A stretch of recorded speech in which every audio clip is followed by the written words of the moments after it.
Morning everyone, welcome back to our new blog. তো অনেকদিন পর ব্লগটা স্টার্ট করলাম। এখন বাজে ওই সকাল 10টা মতো। তো এখন যাচ্ছি আমরা জিমে।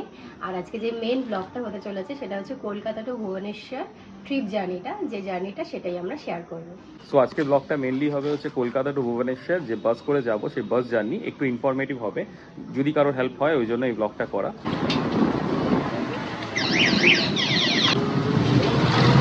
চলে এসছি আমরা জিমে, চলো। প্রচন্ড গরম আজকে। Gym almost done. বলো, এই গরমে জিম করা মানে সিরিয়াসলি। চলো এবার যাওয়া যাক। চলো। তো এখন বাজে 5:30 আর আমরা বেরোবই পাক্কা 6:30 নাগাদ, কারণ এই 8:45 আমাদের বাস আছে স্প্ল্যানেড থেকে। তো লাস্ট মিনিট একটু প্যাকিং করে নিচ্ছি। লাস্ট মিনিট ভুল, মানে যাচ্ছি 1 থেকে 2 দিনের জন্য। তো বেশি জামা প্যান্ট কিছু নেই, এই টুকটাক জাস্ট 2-3টে টপ আর জিন্স। ওর হয়ে গেছে প্যাকিং, তো আমি রেডিও হয়ে গেছি, অলমোস্ট ডান। আর কিছু ওই জলের বোতল নিয়ে নেবো। তো ওই উইদিন 45 মিনিটসের মধ্যে আমরা বেরিয়ে যাবো টুয়ার্ডস প্ল্যানেট, কারণ অনেকটা জ্যাম হবে, ইভিনিং টাইমটা প্রচন্ড জ্যাম হয়। তো মোটামুটি 1-1.5 ঘন্টা আগে বেরোলে পৌঁছে যাবো। সো আমি রেডি হয়ে গেছি এবং আমাদের প্যাকিংও ডান হয়ে গেছে। আমি আমাদের জার্নির সম্বন্ধে একটু ইনফরমেশন দিয়ে দিই। আমরা যাচ্ছি হচ্ছে Kolkata to Bhubaneswar by bus. আর এই যে বাসটা এটা এসপ্ল্যানেড থেকে ছাড়ে, আর এই বাসটা ডাইরেক্ট পুরী যায়, মানে কলকাতা টু পুরী। কলকাতা থেকে পুরী যাওয়ার অনেক অপশন তোমরা পেয়ে যাবে বাসে। তো তার মধ্যে শ্যামলী পরিবহন আছে, গ্রিন লাইন সার্ভিস আছে, এক্সপ্রেস লাইন আছে। তো আমরা আজকে শ্যামলী পরিবহন করে যাচ্ছি, কেন গ্রিন লাইনটা আমার ফার্স্ট প্রেফারেন্স থাকে সবসময়। গ্রিন লাইনে টিকিট পাইনি, তো শ্যামলী পরিবহনের আমরা টিকিট পেয়েছি, তো ওটাই বুক করে নিয়েছি। এবং টিকিট প্রাইস ওই মোস্টলি ওটা 1500-র মধ্যে থাকে, বাট যেহেতু আমরা তৎকাল বুক করেছি, মানে ইমিডিয়েট এফেক্টে বুক করেছি, ওই জন্য টিকিট প্রাইসটা একটু হাই হয়েছে। আমাদের ওই 2000 টাকার মতো পড়েছে সবকিছু ট্যাক্স ফ্যাক্স নিয়ে। বাসটা ঠিক ছাড়বে হচ্ছে 8:45 ফ্রম এসপ্ল্যানেড বাস স্ট্যান্ড, এবং ওখানে 5:30টার সময় ভুবনেশ্বরে ওটা নামিয়ে দেবে। এবং পুরী যেতে যেতেও ভুবনেশ্বর থেকে 1 থেকে 1.5 ঘন্টা আরো বেশি লাগে। তো যাই হোক, এখান থেকে আমরা এখন ক্যাব বুক করব। প্রথমে যাবো এসপ্ল্যানেড বাস স্ট্যান্ড, ওখানে গিয়ে বাসের সব বৃত্তান্ত কিছু বলবো। আমি ব্লগটা আমরা naturally daily blog kind of করি, বাট এই ব্লগটা একটু ইনফরমেটিভ থাকবে যেহেতু আমরা জার্নিটা করছি। তো জার্নি রিলেটেড সবকিছু ইনফরমেশন দেওয়ার চেষ্টা করব যাতে কারোর হেল্প হয়ে যায়। বাস স্ট্যান্ডে চলে এসেছি, এসপ্ল্যানেড বাস স্ট্যান্ড, এই যে একদম সামনে। বাট নামতেই বৃষ্টি, ভালো এখানটা দাঁড়িয়ে আর চাই তো ওখানে একটু চাও। আর এখানে মিওময়টা করে মিওময় না মঞ্জিনিস ভাই? মিওময়। ওকে, এখান থেকে কিছু প্যাকও করে নিতে পারো। আর এটা হচ্ছে প্ল্যানেট মেট্রো স্টেশন। চা খাওয়া যায়, বৃষ্টির মধ্যে তো চা খেতে ভালো লাগে। আমাদের বাস অলরেডি চলে এসছে, আর এই যে এখন লাগেজ রাখা হচ্ছে। টাইমের অনেকটা আগেই দিয়ে দিয়েছে, এখন বাজে 8:15। সো এই যে আমাদের বাস তো দিয়ে দিয়েছে, আর এখানে খুব বৃষ্টি হচ্ছে এখন। আর এটা হচ্ছে শ্যামলী পরিবহনের স্ট্যান্ডটা, যেখানে তোমরা এসে রেস্ট নিতে পারো। এই যে, আর এটা হচ্ছে কাউন্টার। কোনো রকম জিজ্ঞাসা করার থাকলে এই কাউন্টার থেকে হেল্প পেয়ে যাবে। এছাড়া এখান থেকে টিকিটও কাটতে পারবে। এই যে সব লাইন দিয়ে সব বাস দাঁড়িয়ে রয়েছে।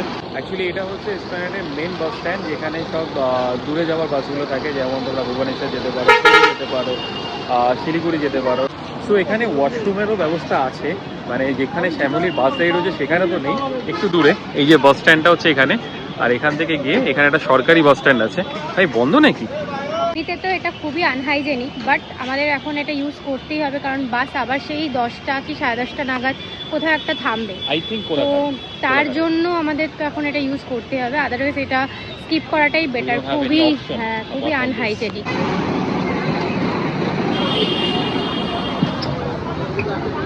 সো এখন বাজে হচ্ছে 8:35, আর বাস আর 10 মিনিটের মধ্যে ছাড়বে। আর সেট হয়ে গেছে, খেয়েছে একটু কোজি আছে, বাট কিছু করার নেই। মোস্টলি আমরা কী হয় যে স্লিপিংটা, মানে স্লিপারটা আমরা প্রেফার করি, বাট টিকিট পাওয়া যায়। এখন বাজে হচ্ছে 9:58, আর কোলাঘাটের সামনে এটা দাঁড়িয়েছে বাসটা। এই যে আজাদ হিন্দ ধাবা। তো বাবা ঘুম পেয়ে গেছিলো। তো এখানে ডিনারের জন্য 20 মিনিট দাঁড়াবে বাসটা। তো 20 মিনিটের ডিনার কমপ্লিট করে দেন আবার ব্যাক টু বাস। মেনু দেখা হচ্ছে, কি খাবো বুঝতে পারছি না। নুডলস নাকি? নুডলস ভালো। নুডলস আছে, ডাল রুটি আছে। তো এই হচ্ছে পুরো রেস্টুরেন্টটা। এখানে হচ্ছে নন এসি, আর ভেতরের দিকে এসিও আছে। আর এখানে সব বাসগুলো দাঁড়িয়ে রয়েছে ওই যে ওখানে। এই হচ্ছে মেনু, ভেজ স্টার্টার, এখানে ভেজিটেবলস, পনির, পালক শাক, মোটামুটি সবই আছে, ভেজ নন ভেজ এভরিথিং। এই যে আমাদের নুডলস চলে এসছে, বাট কোয়ান্টিটি খুবই কম। অনেক ভালো, যখন ট্রাভেল করি তখন কম খাওয়াটাই ভালো। খাওয়া দাওয়া তো হয়ে গেল, শুধুমাত্র ভেজ চাউমিন খেয়েছি, কেননা ট্রাভেল করার সময় না আমি ভীষণ লাইট খাই, আমার একটু বমিটিংয়ের প্রবলেম আছে। বাট ম্যাডামের খাওয়াটা ঠিক হয়নি, তাই তো? না ঠিক আছে, আমিও আজকে কম খেলাম, মানে আমার একটু কেমন লাগছিল। আর এদের কোয়ান্টিটিটা খুবই কম, একটা নুডলস নিলে কোয়ান্টিটি মানে একজনেরই হবে, বাট আমরা দুজনে খেলাম, যেহেতু ও একটু ভয় পাচ্ছে, ওর ভমিটিংয়ের প্রবলেম হয়েছে, বাট কম খাওয়াটা বেটার। বাট একটা জিনিস কি আছে, এখানে মেনু কার্ডে যেগুলো আইটেমগুলো তোমরা দেখলে সেগুলো সবকটাই অ্যাভেলেবেল, বাট ডিউরিং জার্নি সবকটা তোমরা পাবে না, কেননা ডিউরিং জার্নি আমাদের কাছে শুধুমাত্র 15 থেকে 20 মিনিট সময় থাকে। তো ওই মুমেন্টে যেটা করতে পারবে, যেমন চাউমিন পাবে, রুটি পাবে, তরকা পাবে, মাংস পাবে, এইগুলো পাবে, but idli, dosa and others আইটেমগুলো ডিউরিং দ্য জার্নি পাবে না। এমনি সময় এসে তোমরা খেতে পারো, অ্যাভেল করতে পারো ওটা। আদারওয়াইজ ফুড কোয়ালিটি ভালো, খারাপ না। noodles এটা ও হচ্ছে ভালো। আজাদিন ধাবা অ্যাকচুয়ালি, এই যে আজাদিন ধাবা। তো বাসে উঠে গেছি, এখন বাজে 10:30, এখন বাস ছাড়বে। তো চলো কাল মর্নিং আবার দেখা হচ্ছে, 5:30টায় নামাবে। মর্নিং এভরিওয়ান, তো এখন বাজে হচ্ছে 4:50 আর আমরা অলরেডি নেমে গেছি ভুবনেশ্বর সিটিতে। তো ভুবনেশ্বর সিটির মধ্যে এই জায়গাটার নাম হচ্ছে বাণী বিহার। এখানে যদি তোমরা নামো, এখান থেকে পুরো ভুবনেশ্বর সিটিটাকে তোমরা ট্যুর করতে পারো খুব সহজে। এই হলো বাণী বিহার স্টপটা। বাজে তো এখন 5টা, বাট অনেকটাই সকাল হয়ে গেছে। খুব সুন্দর সিটিটা, এখানে সব অটো স্ট্যান্ড রয়েছে আর বাসগুলো এখানেই থামছে।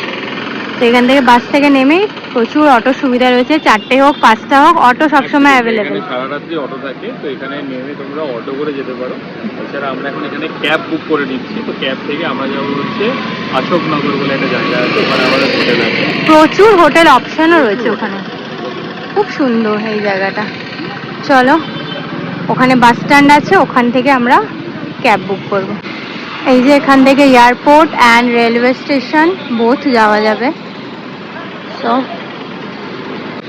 এই যে আমাদের ক্যাবও চলে এসছে উইদিন 5 মিনিটস। সিটিটা এতটাই ক্লিন যে না বললেই নয়।